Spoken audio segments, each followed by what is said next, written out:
সকাল সকাল বেরিয়ে পড়লাম আহমেদাবাদ থেকে পাটানের উদ্দেশ্যে, যেখানে আছে রানী কি ভাব।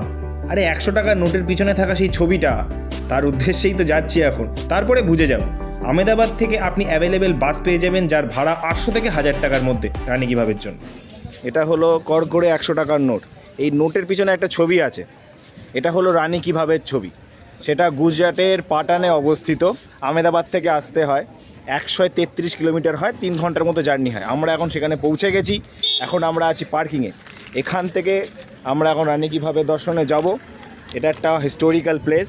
এখানে আন্ডারগ্রাউন্ড নিচের দিকে অনেক ফ্লোর আছে, 9 ফ্লোর, খুব সম্ভবত 9 ফ্লোর আছে নিচের দিকে। এখানে টিকিট কাউন্টার আমার পিছনে আছে, যে পিছনে টিকিট কাউন্টারটা দেখছেন সামনে করে দিচ্ছি। এই টিকিট কাউন্টারে এখান থেকে টিকিট কাটতে হবে। টিকিটের প্রাইস ইন্ডিয়ান ভিজিটার্সের জন্য 40 টাকা আর ফরেনার্সের জন্য 600 টাকা। যদি কপাল ভালো থাকে ভারতীয় হবেন, নাহলে 600 টাকা যাবে। যাই, সিকিউরিটি চেক, টিকিট দিয়ে দিয়েছি। বন্ধুরা, ভিতরে চলে এসেছি, পার্কিং থেকে ভিতরে চলে এসেছি। এই জায়গাটা ভিউটা অসাধারণ লাগছে। আবারও বলে দিই, আপনারা নতুন 100 টাকার নোটের পিছনে একটা ছবি দেখবেন। আবারও আমি দেখিয়ে দিই, 100 টাকার নোটের পিছনে একটা ছবি থাকে। এক সেকেন্ড, করে 100 টাকার নোট বের করবেন, পিছনে একটা ছবি পাবেন। এইটা হলো রানী কি ভাবের ছবি।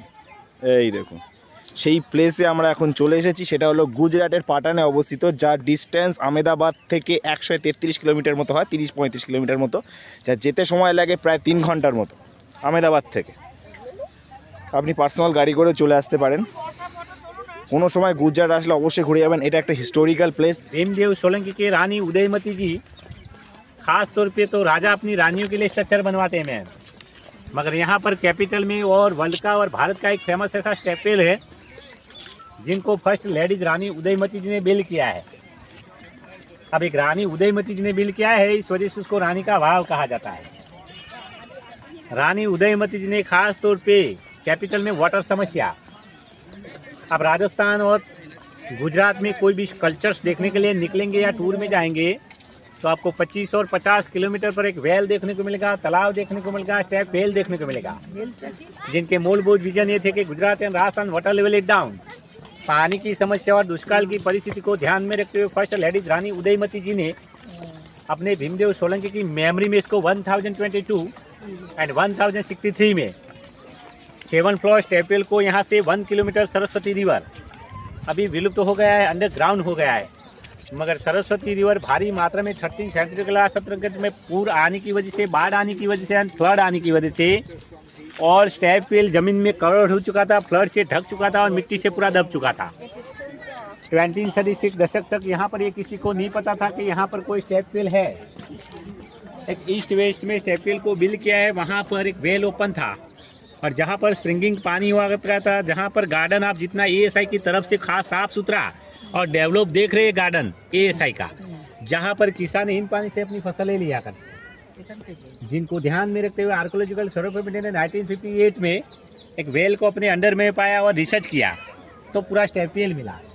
स्टेपवेल 1958 से लेकर करीबन आर्कोलॉजिकल की खत और होशियारी और कड़ी मेहनत के बाद दोबारा फिर से उसको 30 साल के बाद बूस्ट में इसको ओपन किया। जब ओपन करने के बाद इनमें जब रिसर्च किया तो पहले 7 फ्लोर मिले। 7 फ्लोर के साथ विष्णु भगवान के दशावतार, विष्णु भगवान के 24 रूप, लक्ष्मी जी के अवतार, पार्वती जी के अवतार, हेयर स्टाइल, मेकअप स्टाइल, 16 श्रृंगार, 20 कन्या, नाच कन्या। कल्पना कीजिए कि रानी उदयमती जी ने 1022 एंड 1063 में 7 फ्लोर स्टेपवेल को बिल्ड किया होगा सर, तो कितना खूबसूरत ब्यूटीफुल स्ट्रक्चर लगता होगा, है ना। समझ में आ रहे? फ्लोर थे 1 2 3 4 है, हॉरिजॉन्टल 4 है।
देखिए बारिश का पानी आज का बिंदु का पानी वेल है सूख जाता है 7 फ्लोर दशा गेले थी फ्लड से पूरा ढक चुका था मिट्टी में पूरा दब चुका था ईस्ट वेस्ट में वेले नवंबर में फेस्टिवल होता है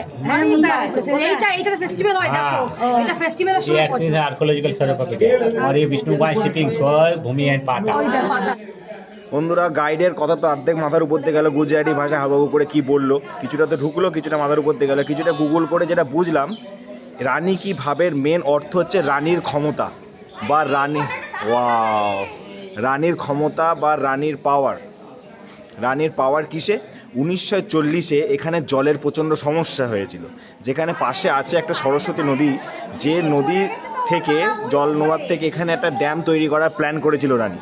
এখানে ড্যাম করবে মানে কুয়ো বানাবে, যাতে আশেপাশে লোকের সমস্যাটা মেশে। এই ড্যামটা উপর থেকে দেখতে পাচ্ছেন, যেটা একদম উপর থেকে যেটা আসছে ওটা হলো এখানকার ড্যাম।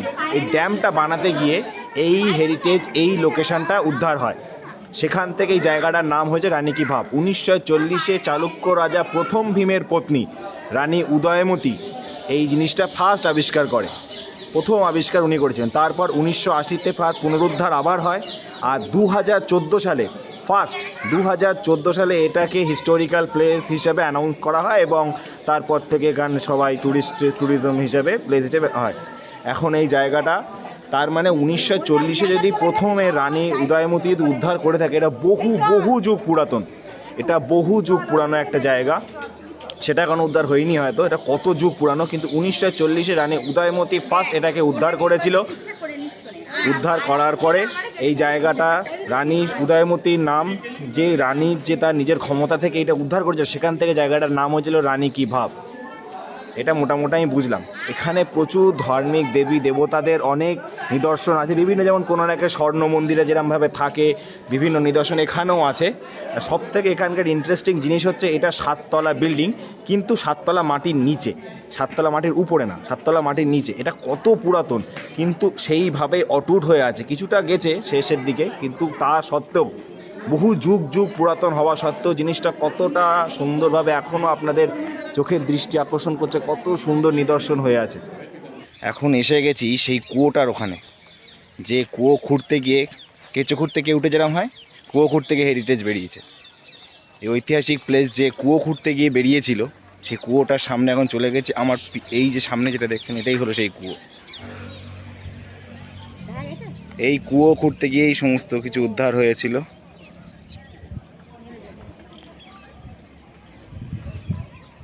অবশ্যই গুজরাটে আসলে পাটানে আসবেন, এসে এই জায়গাটা একবার দর্শন করে যাবেন, একবারও দেখতে বলবেন না। 100 টাকার নোটের পিছনে থাকা যে ছবিটা আছে, সেটা এইখানকারই ছবি, রানী কি ভাব। রানীর ক্ষমতায় বানানো এই প্রথম উদ্ধার হওয়া জিনিসটা, বানানো না উদ্ধার হওয়া, বানানো কবেকার বহু যুগ আগে উদ্ধার, রানী এই কুয়ো বানাতে গিয়ে উদ্ধার করেছিল, সেখান থেকে জায়গাটার নাম হয়েছে রানী কি ভাব। ভিডিওটি ভালো লেগে থাকলে লাইক করুন, চ্যানেলটিকে সাবস্ক্রাইব করুন এবং অবশ্যই বেল আইকনটা প্রেস করবেন। কোনো রকম ইনকোয়ারির জন্য কমেন্ট করুন। Thank you, take care.